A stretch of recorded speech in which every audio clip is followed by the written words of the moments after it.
how we will calculate the confirmatory and factor analysis and structure equation modeling SAM. So in that case, we have taken the example of the customer satisfaction, customer trust, and the customer loyalty. Okay. So we are just measuring the customer lifetime value CLV through CFA and structure equation modeling. So in that case, we have the customer satisfaction, customer trust, customer loyalty, and CLV. We have the 4 variables here. So confirmatory factor analysis that validate the measurement model how well items are represent the construct, whether that tool is appropriate for the SAM or not. So confirmatory factor analysis is required before applying the SAM. तो Sam को apply करने से पहले हमें confirmatory factor analysis वो देखना पड़ेगा, apply करना पड़ेगा क्या ये मॉडल आपका सैम के लिए फिट है या नहीं. तो we have to be apply the CFA before the SAM. So now conceptual model हमारा क्या बनेगा? Customer satisfaction, okay? Then customer trust, customer loyalty. If the customer has the trust, automatically the loyalty will create. Once the loyalty will be created, the customer lifetime value will be increased. So that will be the conceptual or hypothesized model, conceptual model of the study. So it implies that satisfaction positively influence the trust positively influence the loyalty, and loyalty positively influence the CLV, customer lifetime value. So in that you can say we have the 4 construct. First is the customer satisfaction, and we have the 3 statement here. We have the 3 statement related to the customer satisfaction. So that is the measurement scale we have taken. So you can just cite into the methodology from where you have taken these measurement scale of the questionnaire. These 3 statements related to the customer satisfaction, then customer trust. These 3 statements related to the customer trust. So we can define all the values in the short form. In the SPSS, you can define, you can put the value like CS1, CS2, and CS3. You can given the variable name like that. And in the label, you can just put the full statement like that. I am satisfied with the product quality like that. So in the label, you can put the full statement, but in the variable name, you have to given the short name, so that it is easy to fit in all the diagrams and it will not take the more space. The customer trust, the next variable construct is the customer loyalty, the 3 statement related to the customer loyalty. So we have just denoted the name here like CL1, CL2, CL3. Then the customer lifetime value, CLV1, CLV2, and CLV3. So each indicator CS1 to CLV3. So each measured on the 5-point Likert scale, where 1 is defined and 1 is denoted for the strongly disagree, 5 for the strongly agree. So in that first step, we will apply the confirmatory factor analysis CFA. So that will validate and make the data reliability, whether this measurement model is fit or reliable or valid or not. That's why we have to apply the CFA before applying the SAM. So in AMOS, the SAM is processable, and we can just analyze the SAM by using the AMOS SPSS. So in that, we will open the AMOS, then create a path diagram, create the 4 latent variables. So in that we will create the 4 latent variable, means as circle में हम variable ऐसे बना लेंगे circle में, और वहाँ पे हम 4 latent variable बना लेंगे. कौन कौन से हैं? Customer satisfaction, customer trust, customer loyalty, and customer lifetime. So these are the 4 latent variables. So under these, all the 4 variables have the 3 statements. सभी के पास 3 स्टेटमेंट्स हैं, हमने सभी को डिनोट कर रखा है, हमने उनको एक शॉर्ट नेम दे रखा है. कस्टमर सेटिस्फेक्शन रिलेटेड जितनी भी स्टेटमेंट है उसको हमने CS1, CS2, CS3 दे दिया. तो ये लेटेंट वेरिएबल के अंडर हम 3 जो स्टेटमेंट्स हैं वो रेक्टेंगल जो ऑब्जेक्ट वेरिएबल, ये जो स्टेटमेंट है ये आगे ऑब्जेक्ट वेरिएबल्स, और ये आगे लेटेंट वेरिएबल जो पूरा जो कंप्लीट जो वेरिएबल है वो, और वेरिएबल के अंदर जितनी स्टेटमेंट है वो हमारे होते हैं ऑब्जेक्ट वेरिएबल्स, जिनको रेक्टेंगल शेप में हम डालते हैं. और जो ये हैं 4 लेटेंट वेरिएबल्स हैं, इसको हम सर्कल में डालते हैं. तो ये object variable to each latent variable, जो सर्कल में इनके साथ सारे ये कनेक्ट होंगे आपस में एरो के साथ। फिर आपस में जितने भी जो लेटेंट कंस्ट्रक्ट है हमारे, उनको डबल हेडेड एरो के साथ हम उसमें कनेक्टेड करेंगे।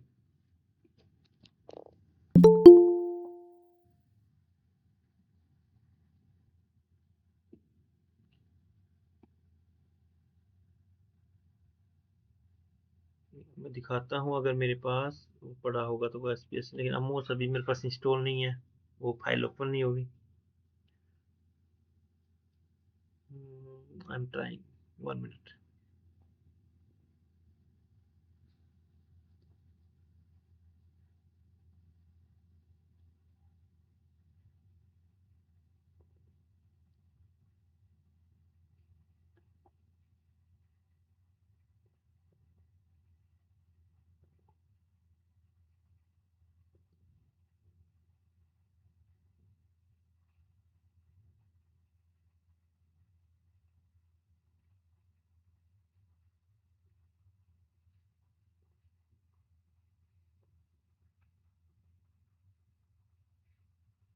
टेबल है।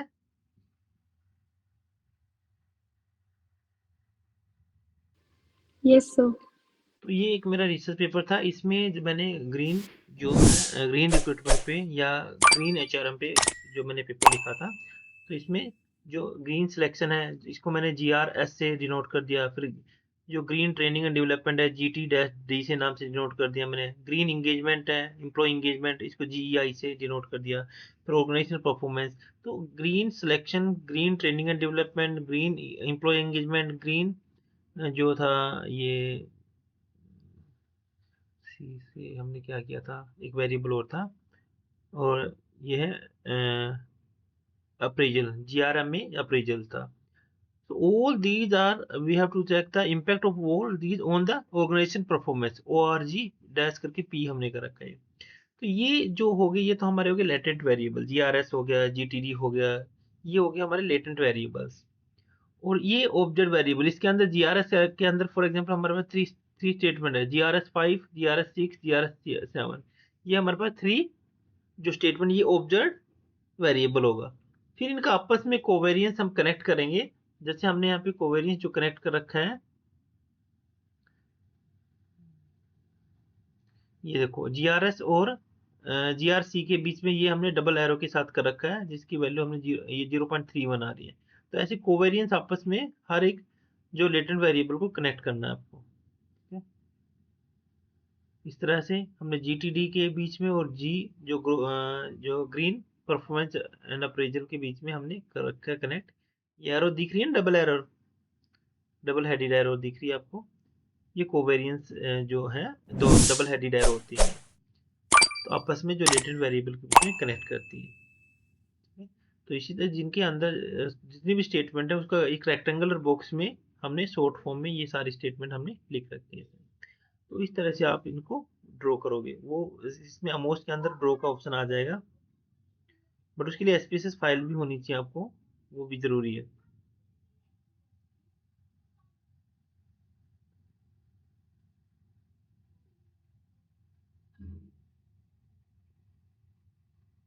कोवेरियंस आपस में डबल एरो मैंने बताई थी, डबल हेडेड एरो, उस पर कोवेरियंस क्रिएट करेंगे और कैलकुलेट द एस्टिमेट पे क्लिक करेंगे, फिर आउटपुट आएगा इसमें।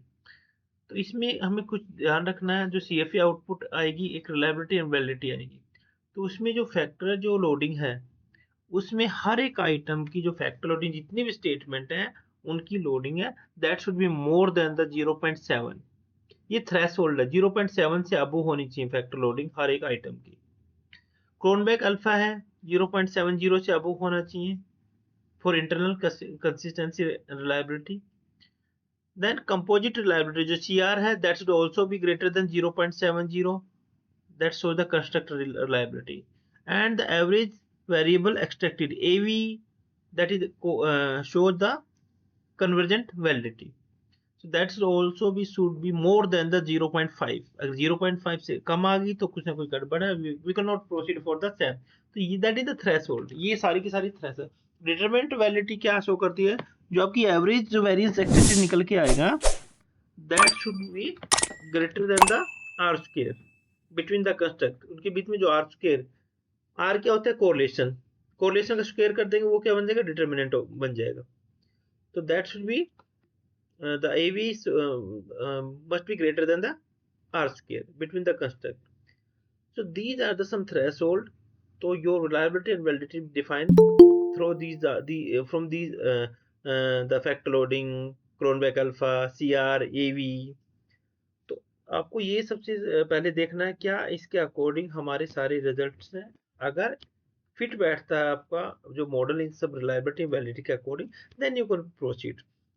फिर जो नेक्स्ट आएगा वो आपका आएगा जो मॉडल फिट. ये शो करेगा आपका क्या ये मॉडल फिट है या नहीं आपके उसके लिए, आपके टेस्ट के लिए, सैम के लिए. अब डिग्री ऑफ फ्रीडम है that should be less then 3 से कम वैल्यू होनी चाहिए. जो गुडनेस ऑफ फिट इंडेक्स जो इंडिसेज है या इंडेक्स है that should be greater then the 0.90, 0.9 से ज़्यादा होना चाहिए. ठीक है.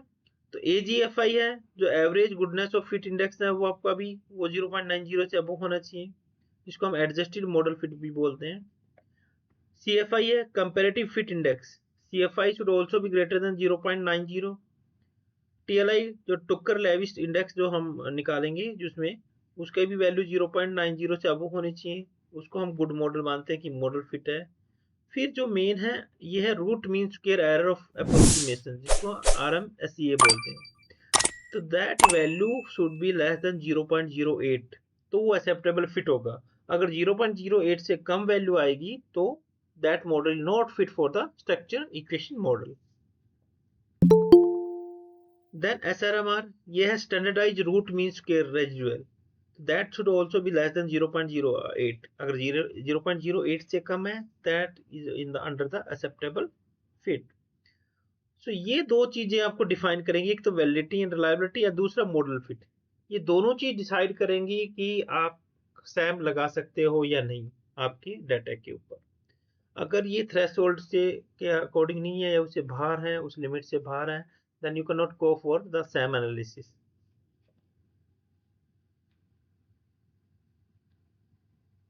अब देखो हमने जब लगाया जो कैलकुलेट किया तो इसमें आप देख सकते हो जो वैल्यू है हमारी CS1 की हर एक आइटम की जो वैल्यू है 0.81 है, 0.76 है, 0.84 है. ठीक है. और स्टैंडर्डाइज लोडिंग है इसकी 0.67 है. तो उसमें स्टार्टिंग में हमने क्या किया था कि जो हर एक आइटम का है जो किससे ज़्यादा होना चाहिए, हर एक जो आइटम है द फैक्टर लोडिंग है each item should be greater than 0.70. तो हमारा सारा का सारा 0.70 से आ रहा है, इसमें भी 0.70 से सारी वैल्यू अब आ रही है. ठीक है. और जो हमारा स्टैंडर्डाइज लोडिंग है वो हमारी स्टैंडर्डाइज लोडिंग है वो भी कितनी होनी चाहिए, देखो मैंने ऊपर बताई थी जो आपकी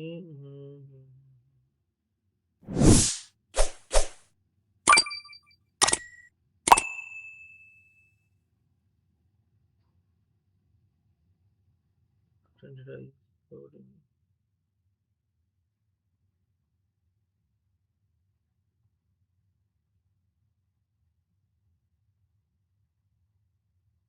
तो कंपोजिट ये दिखा रहा है सबको मिला के एवरेज दिखा रहा है. तो मेन हमें देखना आइटम की जो लोडिंग है वो दैट शुड बी 0.70 से अबव होनी चाहिए. और जो एवरेज जो AV ही हमारा जो वो भी हमने देखा था AV कितना होना चाहिए, जो एवरेज एक्सट्रैक्टेड वेरिएंस है that should be more than the 0.50. तो हमारा कितना आ रहा है ये भी ग्रेटर देन द 50, ये भी ग्रेटर देन 0.50. तो ये सारे के सारे ग्रेटर देन 0.50 आ रहा है. So you can say that is the reliability and the model is the fit for the SAM analysis.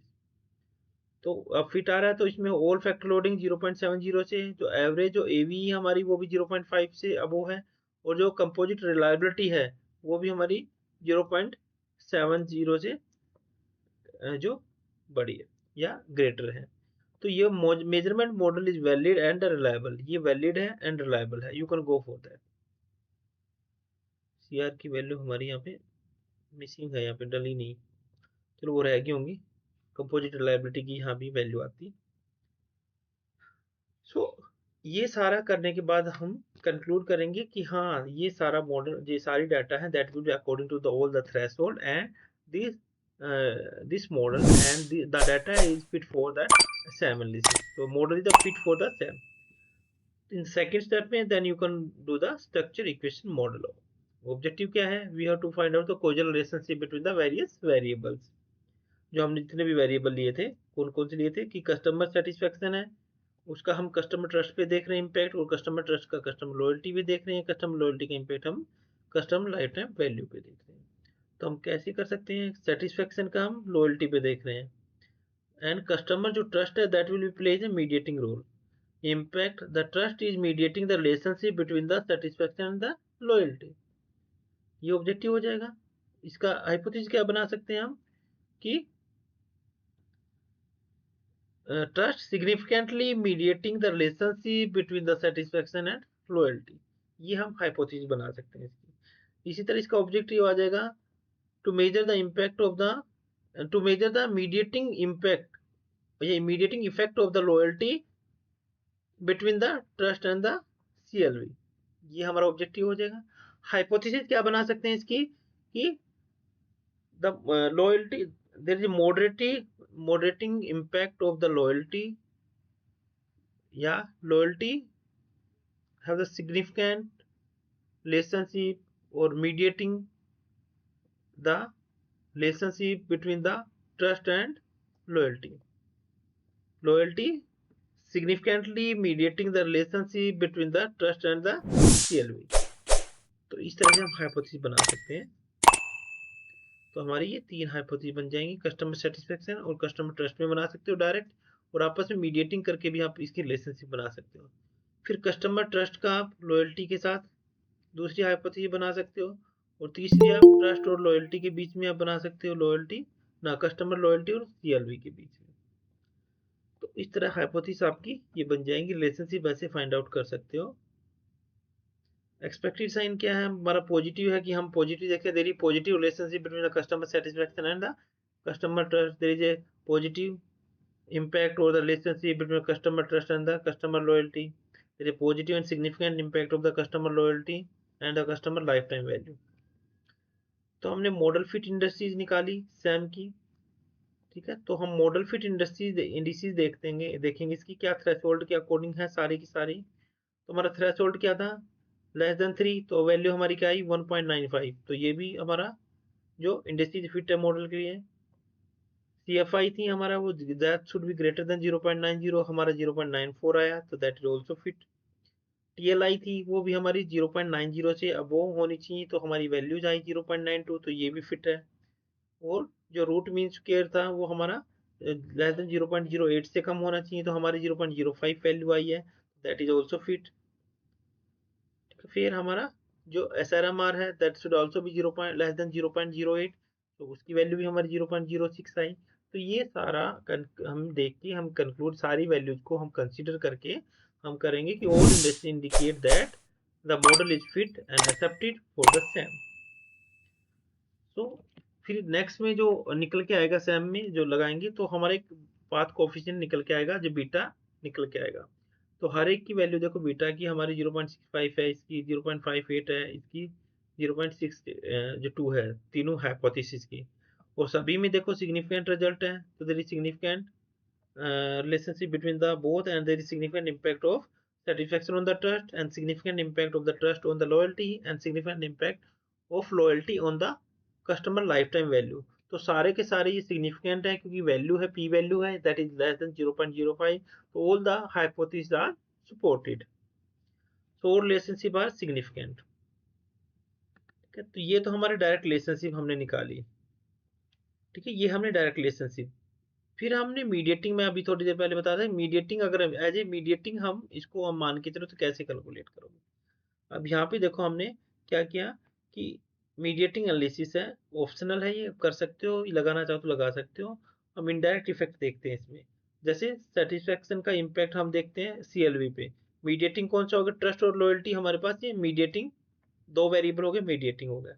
If indirect effect are significant using the bootstrapping, हम बूटस्ट्रैपिंग को use करेंगे, वहाँ पे 5000 सैंपल हम put कर देंगे, जहाँ पे हम अप्लाई करेंगे ना वहाँ पे सैम को, तो वहाँ पे बूटस्ट्रैपिंग का ऑप्शन होता है, वहाँ पे हम 5000 सेट करेंगे। वैसे डिफॉल्ट होता है 5000, उसको वो भी कर सकते या चेंज कर सकते तो कर सकते थोड़ा बहुत ऊपर नीचे, बट 5000 एक स्टैंडर्ड होता है, बूटस्ट्रैपिंग लेके चल सकते। तो इट कन्फर्म द पार्शियल और फुल मीडिएशन। तो ये हम इस तरह से लगाएंगे। हम इसको एक बार इसको मीडिएटिंग मान के चलते हैं, एक बार इसको, या दोनों की इकट्ठा लेके भी कर सकते हो, या 1 by 1 कर सकते हो कि रिलेशनशिप चेक करनी है अब सेटिस्फेक्शन एंड सीएलवी के बीच में। मीडिएटिंग रिलेशनशिप कौन होगी, मीडिएटिंग वेरिएबल कौन हो गया, ट्रस्ट। तो trust is mediating the relationship between the satisfaction and CLV. Then दूसरी हाइपोथेसिस में आ जाएगा loyalty mediating the relationship between the satisfaction and the CLV.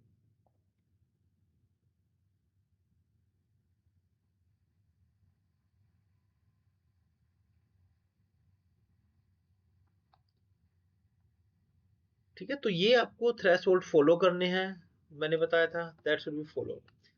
तो इसके अंदर जब भी आप ये बीटा निकालोगे, कैलकुलेट करोगे, तो एक पाथ जो एनालिसिस है, पाथ का एक आपका डायग्राम बन के आएगा। इस तरह से एक आपका पाथ बनेगा। तो इसमें सारी बीटा वैल्यू यहाँ पे दिखा रहा है कि हर लाइन पे 0.20, 0.12 है, 0.01 है। तो ये सारी वैल्यूज यहाँ पे दिखा रखी है, बीटा की वैल्यू कितनी है।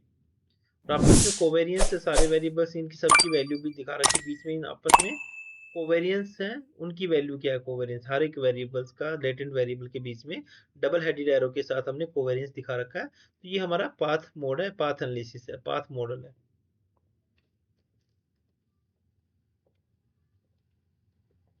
ठीक है, तो ये देख लो, इसमें है ये ग्रीन रिक्रूटमेंट एंड सिलेक्शन के बीच में MGRS है, और इसका इम्पैक्ट देखना है हमने ऑर्गेनाइजेशन परफॉर्मेंस के ऊपर। तो ऑर्गेनाइजेशन परफॉर्मेंस के ऊपर के बीच में जो बीटा वैल्यू है 0.20 आ रही है यहाँ पे वैल्यूज। तो इस तरह से एक पाथ मॉडल निकल के आएगा उस टेबल के साथ साथ, जो मैंने अभी टेबल दिखाई थी उसके नीचे। तो ये बना सकते हो, और उसमें मेजरमेंट मॉडल में आप ये दिखा सकते हो, और बीटा वैल्यू यहाँ से आ जाएगी सबकी वैल्यू। तो लाइक दैट